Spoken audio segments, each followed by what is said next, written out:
स्वप्न वासव दत्तम के छठे अंक का अध्ययन आज हम प्रारंभ करेंगे।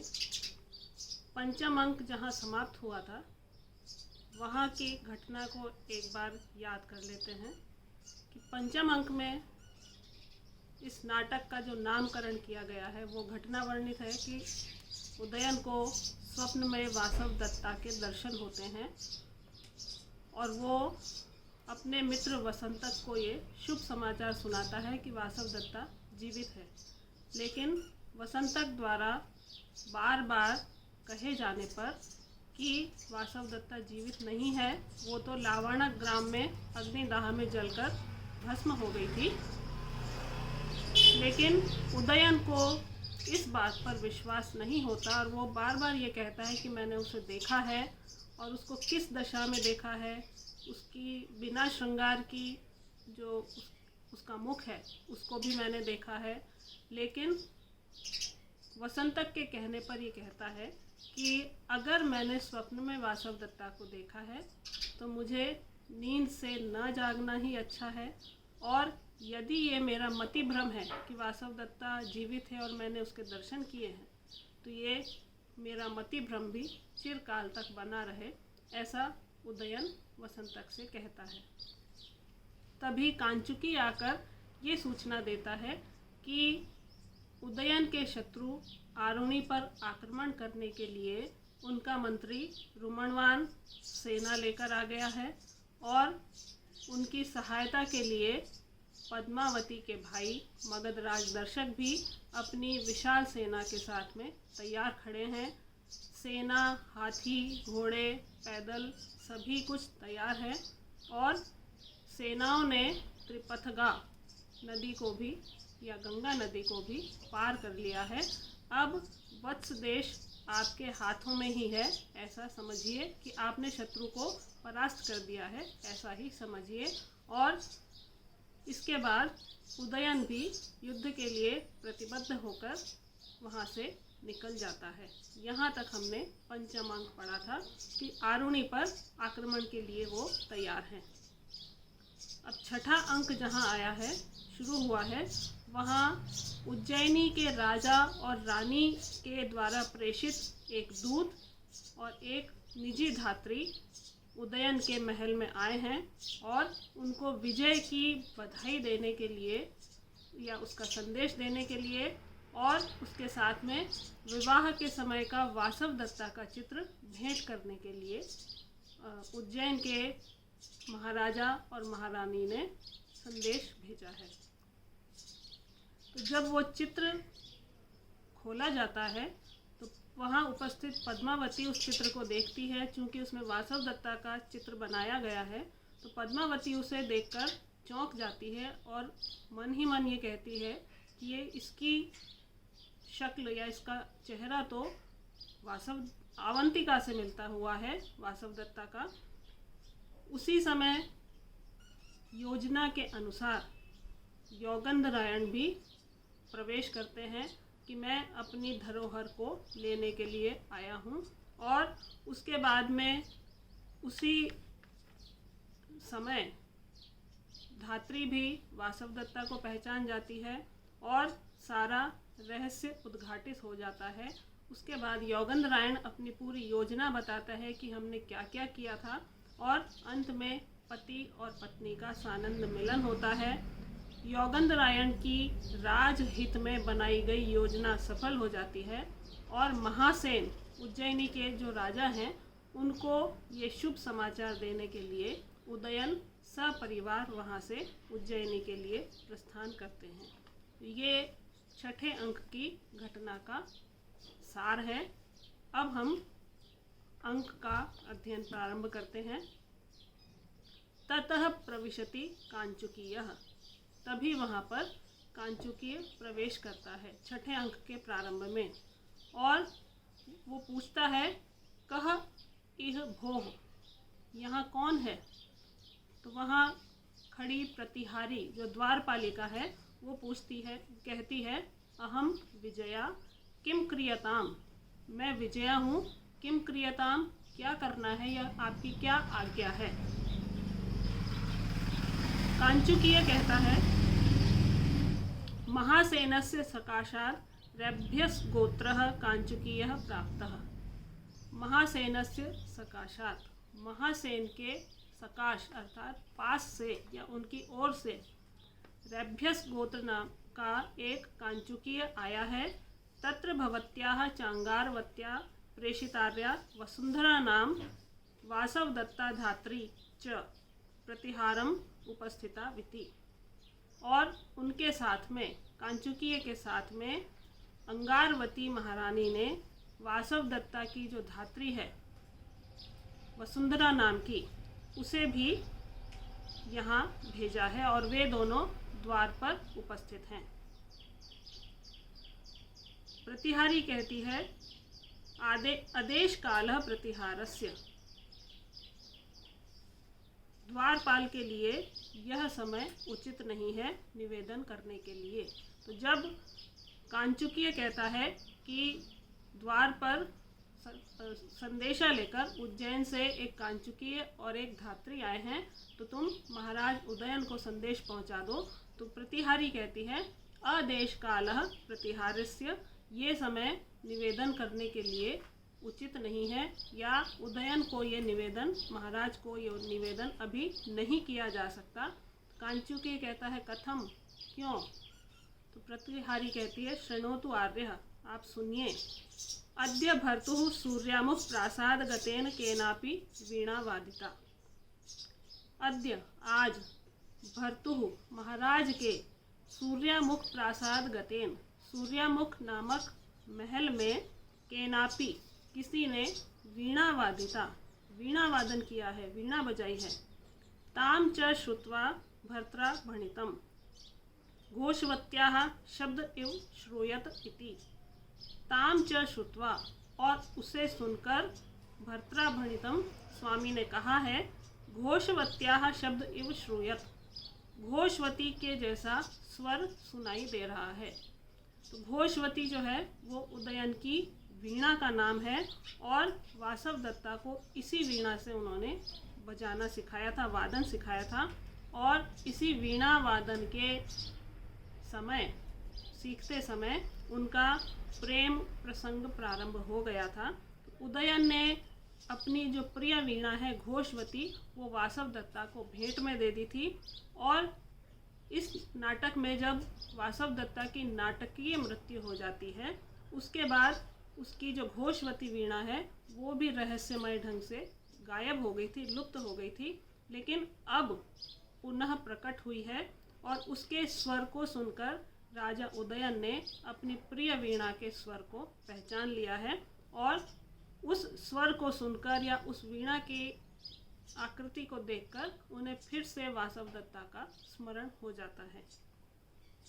तो ये घटना जब प्रतिहारी बताती है कांचुकीय को कि मैं अभी राजा के पास निवेदन करने नहीं जा सकती है, क्योंकि वो अभी वासवदत्ता का स्मरण कर रहे हैं, क्योंकि उन्हें घोषवती वीणा प्राप्त हुई है। तो कांचुकी कहता है ततस्ततः, उसके बाद क्या हुआ? तब प्रतिहारी कहती है ततस्तत्र गत्वा पृष्टः, ततस्तत्र, फिर उन्होंने वहाँ गत्वा जाकर पृष्टः पूछा, कुतो अस्या वीणाया आगम इति, ये वीणा कहाँ से आई, कहाँ से मिली? तब वीणा वादक ने कहा नर्मदा तीरे कूर्च गुल्म लगना दृष्टा, नर्मदा नदी के तट पर कूर्च गुल्म लगना, कुशाओं की झाड़ियों में लगना, उलझे हुए इसे पाया है, उसे देखा है। यदि आपको इसकी आवश्यकता है तो मैं आपको इसे समर्पित कर देता हूँ। उसने, जिसे भी ये वीणा मिली, उसने महाराज को ये समर्पित कर दी, भेंट कर दी। और उस वीणा को लेकर महाराज मोहम गतः, मूर्छित हो गए। फिर पुनः जब वो सचेत हुए तो आंसुओं से भरे हुए नेत्रों के साथ महाराज ने कहा कि घोषवती, तुम तो मिल गई, लेकिन जिसके पास तुम थी वो वासवदत्ता नहीं दिखाई देती। तो प्रतिहारी कहती है कि महाराज की ऐसी स्थिति हो रही है, तो अब मैं उनसे जाकर कैसे निवेदन करूं कि द्वार पर कोई आया है। तो कांचुकी कहता है भवती निवेद्यताम भवती महोदया, आप उनसे निवेदन कर दीजिए, क्योंकि जो द्वार पर आए हैं वो भी इसी बात से संबंध रखने वाले हैं, इसी से संबंधित हैं। प्रतिहारी कहती है निवेदयामी, ठीक है मैं निवेदन करती हूँ, और उभौ निष्क्रांतौ, वे दोनों वहाँ से निकल जाते हैं। तो इन दोनों का जो वार्तालाप हुआ है इसे हम मिश्र विष्कंभक की स्थिति में रखते हैं कि ये मिश्र विष्कंभक जो होता है नाटक में, वो सूचना देने वाला वह दृश्य होता है जिसमें पूर्व घटित और भावी घटनाओं की सूचना दी जाती है। ऐसी घटनाएं जो मंच पर नहीं दिखाई जाती हैं उन्हें सूचित इसके माध्यम से किया जाता है। तो भूत और भविष्य की कड़ियों को जोड़ने का कार्य मिश्र विष्कंभक के द्वारा किया जाता है। यहाँ उदयन के राज्य की पुनः प्राप्ति और महासेन के संवाद का निवेदन मध्यम पात्र कंचुकी और नीच पात्र प्रतिहारी के द्वारा किया गया है, और कहा गया है स तु संकीर्णे नीच मध्यम कल्पितः, इसीलिए इसे मिश्र या संकीर्ण विष्कंभक भी कहा जाता है। तो यहाँ इन दोनों के वार्तालाप से ये पता चला है अंक के प्रारंभ में कि महासेन ने अपना एक दूत भेजा है कांचुकी को, और किस लिए भेजा है, महाराज के आरुणि पर विजय की सूचना के बाद उन्हें शुभकामना संदेश भेजा है। तो इससे हमें ये ज्ञात हो रहा है कि उदयन ने अपने शत्रु को परास्त कर दिया है, उन्हें राज्य की प्राप्ति हो गई है। और दूसरा, महासेन के संवाद का आगे अब क्या होने वाला है उसकी भी हमें सूचना मिलती है। तो ये मिश्र विष्कंभक समाप्त होता है। इसके बाद ततः प्रविशति राजा विदूषकश्च, उसके बाद में राजा उदयन अपने मित्र विदूषक वसंतक के साथ में प्रवेश करते हैं। और उसके बाद में ये पहला श्लोक आता है, श्रुति सुख निनदे कथम नु देव्याः स्तन युगले जघनस्थले च सुप्ता विहग गण रजो विकीर्ण दंडा प्रतिभय मध्युषिता अस्य अरण्यवासम। इसका अन्वय है, श्रुति सुख निनदे देव्याः स्तन युगले जघनस्थले च सुप्ता विहग गण रजो विकीर्ण दंडा प्रतिभयम अरण्यवासम कथम नु अध्युषिता असि।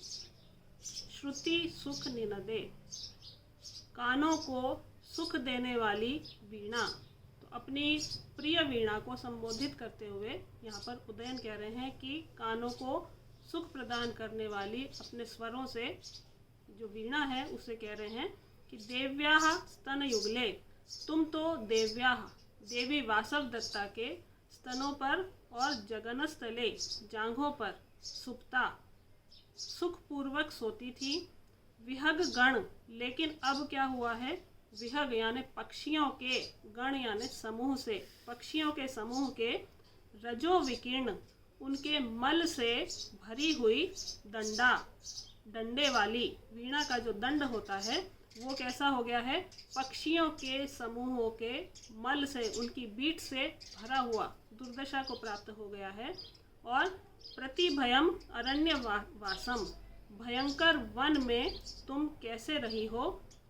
ये यहाँ पर उदयन कहते हैं कि कहाँ तो तुम महलों में वासव दत्ता के शरीर पर रहती थी, और अब तुम इतनी दुर्दशा को प्राप्त हो गई हो कि तुम्हारा जो वीणा का दंड है उस पर पक्षियों की बीट भरी हुई है और पूरा दंड उसी से मलिन हो रहा है।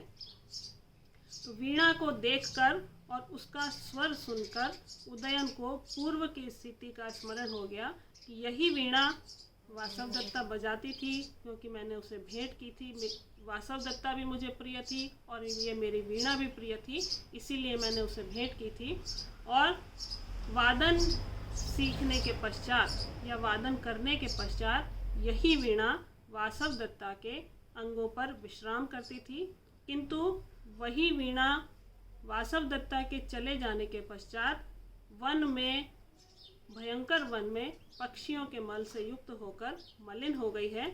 महल में सुखपूर्वक रहने वाली वीणा अरण्य के मलिन वातावरण में कैसे रह रही थी, ये दुख राजा को होता है। साथ ही उदयन यह भी कहते हैं कि वीणा, तुम कितनी स्नेह शून्य हो जो वासवदत्ता को तुम याद ही नहीं कर रही हो। दूसरा जो श्लोक है जो यहाँ पर नहीं लिखा है, उसमें भी उदयन वीणा को संबोधित करते हुए कहते हैं कि वासवदत्ता को वीणा वादन सिखाते समय उस संगीत काल के बीच में या विराम काल में हमारी सस्मित जो बातें होती थी, मुस्कान भरी जो बातें होती थी, क्या तुम उसे याद नहीं करती हो।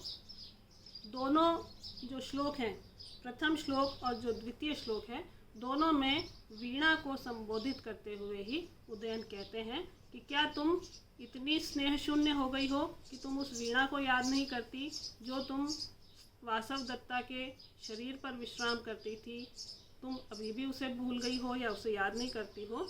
तो इस तरह से राजा विलाप करते हैं, संताप करते हैं, और उनके इस संताप को कम करने के लिए वसंतक बहुत प्रयास करता है, लेकिन राजा कहता है माँ मैं वम, ऐसा मत कहो। तो इसके बाद में तीसरा श्लोक आता है, चिर प्रसुप्तः कामो में वीणया प्रतिबोधितः ताम तु देवीं पश्यामि यस्या घोषवती प्रिया। और इसका अन्वय है, चिर प्रसुप्तः मे कामः वीणया प्रतिबोधितः यस्या घोषवती प्रिया ताम देवीं तु न पश्यामि। बहुत दिनों तक चिर प्रसुप्तः मे कामः, जो मेरा प्रेम है, उसे वीणया प्रतिबोधितः, इस वीणा ने, इस घोषवती ने प्रतिबोधित कर दिया है, पुनः जगा दिया है। मेरा मन के भीतर जो प्रेम था वो सुप्त था, चिर प्रसुप्तः, बहुत समय से सोया हुआ था, लेकिन अब क्या हुआ है, प्रतिबोधित हो गया है, जाग गया है।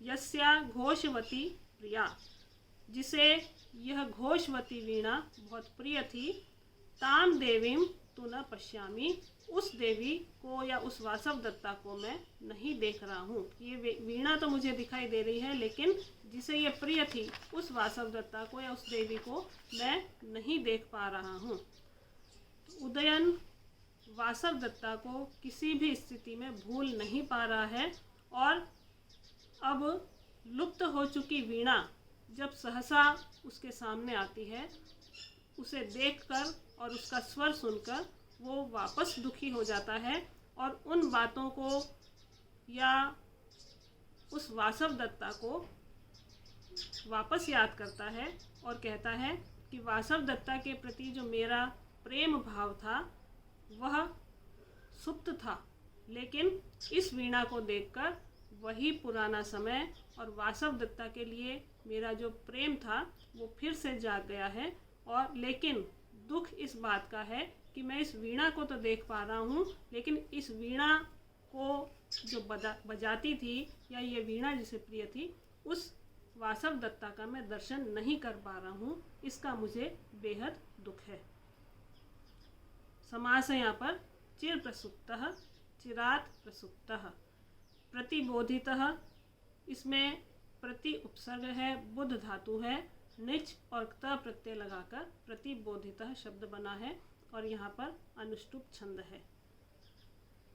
ऐसा होने के बाद में, कि राजा के संताप के बाद में उदयन वसंतक से कहता है, कुछ संभल कर वो कहता है कि अब जो मेरे सामने है कम से कम मैं उसका ध्यान रखूं। तो वो कहता है, शिल्पी जन सकाशान नवयोगाम घोषवतीम कृत्वा शीघ्रम आनय।